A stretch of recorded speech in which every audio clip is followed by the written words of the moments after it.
Hello friends. तो आज हमारा टॉपिक है वाद्य यंत्र, संगीत और चित्रकला, जिसमें है संगीत वाद्य यंत्र। किसी भी संगीत के लिए संगीत वाद्य यंत्रों के बारे में जानना आवश्यक होता है और सम्मिलित वाद्य यंत्र के प्रकार के आधार पर एवं नाट्य शास्त्र के अनुसार संगीत वाद्य यंत्रों की 4 प्रमुख पारंपरिक शैलियाँ होती हैं। ये इम्पोर्टेंट है, कितनी शैलियाँ होती हैं? 4 शैलियाँ होती है, जिसमें सबसे पहले है अवनत या अवनत वाद्य, जिसमें आघात वाले वाद्य यंत्र होते हैं वो शामिल होते हैं। ये वाद्य यंत्र मेम्ब्रोनोफोनिक होते हैं क्योंकि इनमें बाहरी झिल्ली होती है जिसमें विशेष संगीतात्मक ध्वनि निकलने के लिए इन पर आघात किया जाता है। इन्हीं आघात वाद्य यंत्र के रूप में भी जाना जाता है। सामान्यतः इस श्रेणी में सम्मिलित वाद्य यंत्र है जैसे तबला, ड्रम, ढोल, मृदंगम और डूंगी कांगो। ये तबला अधिकांश हिंदुस्तानी शास्त्रीय कंठ संगीत की संगत है, वहीं मृदंगम कर्नाटक संगीत के प्रदर्शनों के साथ संगत करने वाला वाद्य यंत्र होता है। जो ये सबसे लास्ट वाली पिक्चर है ये मृदंग की है। सबसे पहले ये ढोलक है। आगे है सुशिर वाद्य यंत्र। ये एरोफोनिक श्रेणी के हैं, अर्थात इनमें सभी वायु वाद्य यंत्र होते हैं वो शामिल होते हैं, जिसमें जैसे बांसुरी, शहनाई, पुंगी, जिनको फूंक मार के बजाया जाता है वो वाद्य यंत्र होते हैं, अर्थात हवा के द्वारा। और इस श्रेणी में सबसे आम है बांसुरी और शहनाई है, लेकिन बजाने में दुष्कर वाद्य यंत्र शहनाई है। आगे है धन वाद्य। यह नॉन-ड्रम आघात तंत्र की शैली है जिसमें किसी भी ट्यूनिंग की आवश्यकता नहीं होती है। इन्हें इडियोफोन भी कहा जाता है। और धन वाद्य के सबसे लोकप्रिय उदाहरण हैं मंजीरा, जलतरंग, काच तरंग, घुंघरू, घटम। घटम है ये मिट्टी के बर्तन का ढोल होता है। फिर करताल आदि इसमें शामिल होते हैं घन वाद्य यंत्र में। आगे है तत्वाद्य यंत्र। ये कार्डोफोन या स्ट्रिंग तार वाद्य यंत्र है। इसकी ध्वनि में हाथ से संशोधन करने पर ये सबसे प्रभावपूर्ण संगीत उत्पन्न करते हैं। तत्वाद्य यंत्रों में 3 प्रमुख प्रकार हैं, जैसे धनुषाकार। ये वे वाद्य यंत्र है जिनमें ध्वनि तार के आर पार धनुष चलाकर निकाली जाती है। उदाहरण के लिए जैसे सारंगी, इसराज, दिलरुबा और वायलिन, ये धनुषाकार होते हैं। फिर है प्लेक्टोरल। वे वाद्य यंत्र है जिनमें तार को उंगलियों के साथ या तार या सींग से खींचा जाता है। उदाहरण के लिए जैसे सितार, वीणा, तानपुरा, गिटार आदि। वे वाद्य यंत्र जिन पर छोटी सी हथौड़ी पर डंडों के जोड़ों से आघात किया जाता है, जैसे गोटुवाद्यम और स्वरमंडल। संतूर। यह एक 100 तार वाला वाद्य यंत्र है और प्राचीन काल से जम्मू और कश्मीर का पारंपरिक वाद्य यंत्र है। और सूफियाना कलाम संगीत के साथ संतूर की संगत होती है। इसमें संतूर के बारे में जो लिखा हुआ है ना, ये याद नहीं करना है। इनके नाम और इनके फ़ोटोज़ है, ये देख लो। फिर इनके जो संगीतकार इनको बजाने वाले होते हैं ना, उनके नाम याद रखने हैं।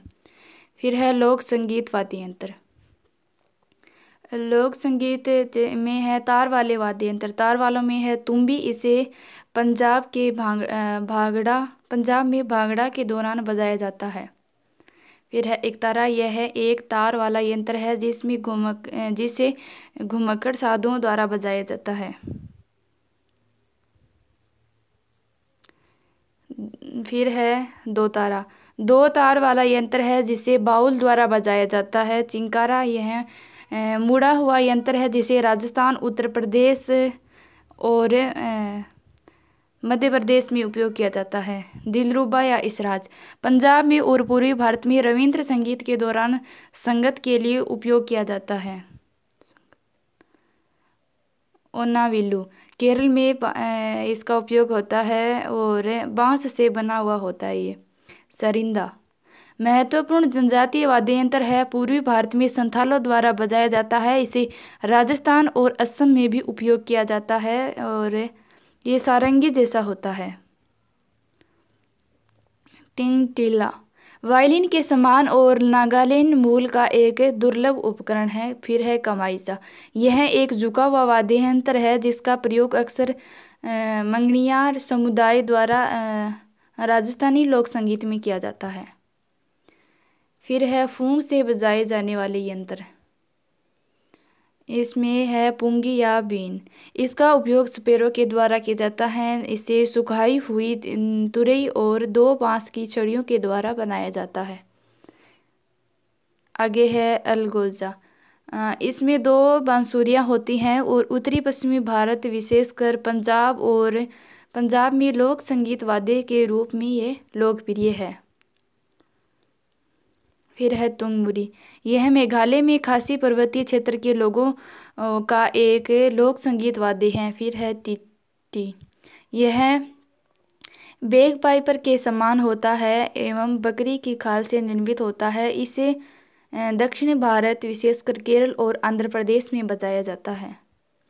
आगे है मशक, उत्तराखंड के गढ़वाल क्षेत्र, राजस्थान और उत्तर प्रदेश का महत्वपूर्ण लोक संगीत वाद्य है ये।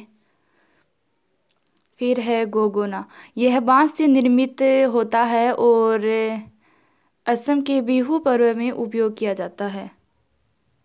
एजोग तमुंग, सपेरों की बीन जैसा और असम मूल का एक उपकरण है ये। फिर है आगात से बजाए जाने वाले वाद्य यंत्र, घुमोट, यह ड्रम जैसा होता है जिसे गोवा में गणेश उत्सव में बजाया जाता है। इदक्का, यह डमरू जैसा होता है और केरल में उपयोग किया जाता है। आगे है उद्दुकई, यह तमिलनाडु में बालू गड़े के आकार का एक डमरू जैसा यंत्र है। आगे है संबल, यह ड्रम जैसा होता है और इसे महाराष्ट्र के कोंकण क्षेत्र में छड़ियों से बजाया जाता है।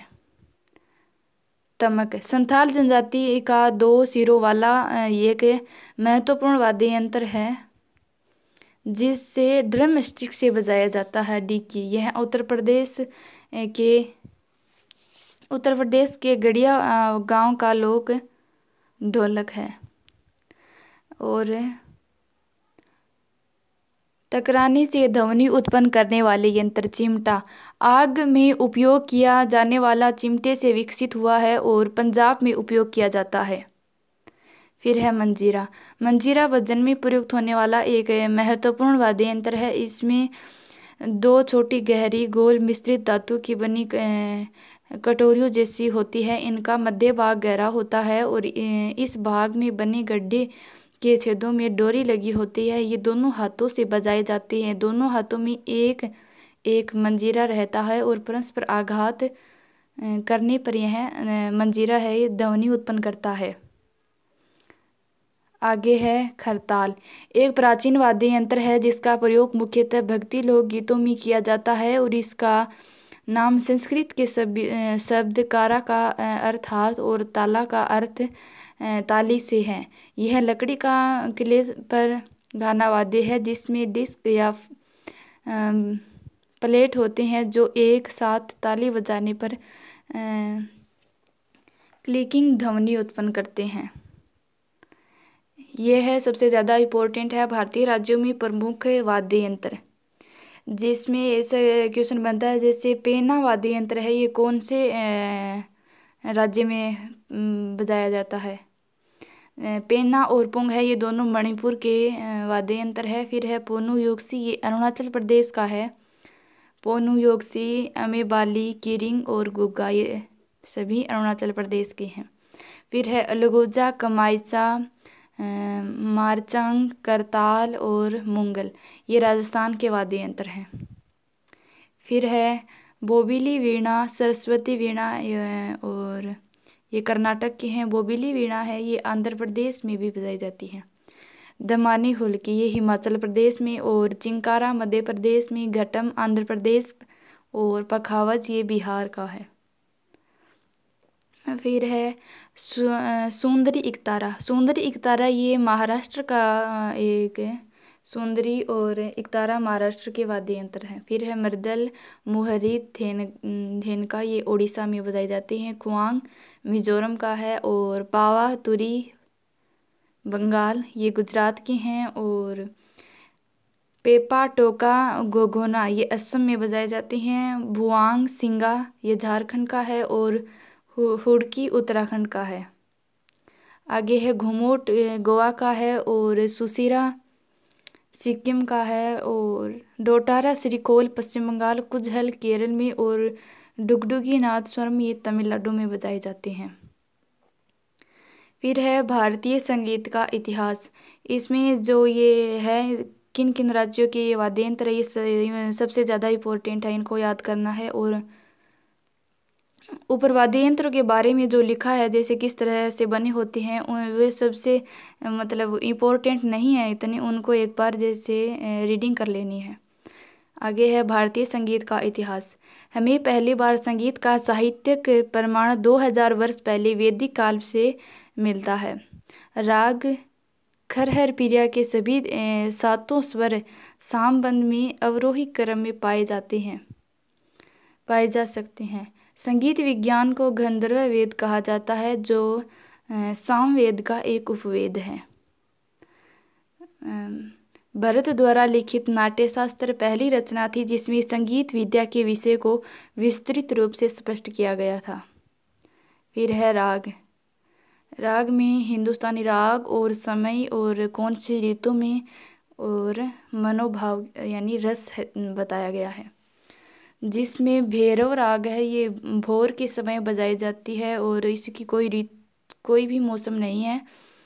और रस है शांति। फिर है हिंडोल। हिंडोल प्रातःकाल में और बसंत ऋतु में जे रस होता है युवा जोड़े की मिठास। फिर है दीपक। दीपक रात के समय में और ऋतु ग्रीष्म काल। और मन रस है करुणा। फिर है मेघ। मेघ देर रात समय और ऋतु है वर्षा ऋतु, मनोभाव है साहस।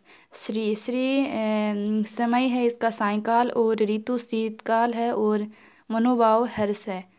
फिर है मलकोस राग, ये मध्य रात्रि के समय और शीतकाल में इसका रस है वो है वीर। फिर है आगे ताल। दोनों का लयबंध समूह ही ताल कहलाता है। यह लयबंध चक्र 3 से लेकर 108 धुनों का होता है। तो थैंक यू फ्रेंड्स, आज के लिए इतना ही पढ़ेंगे। Thanks for watching.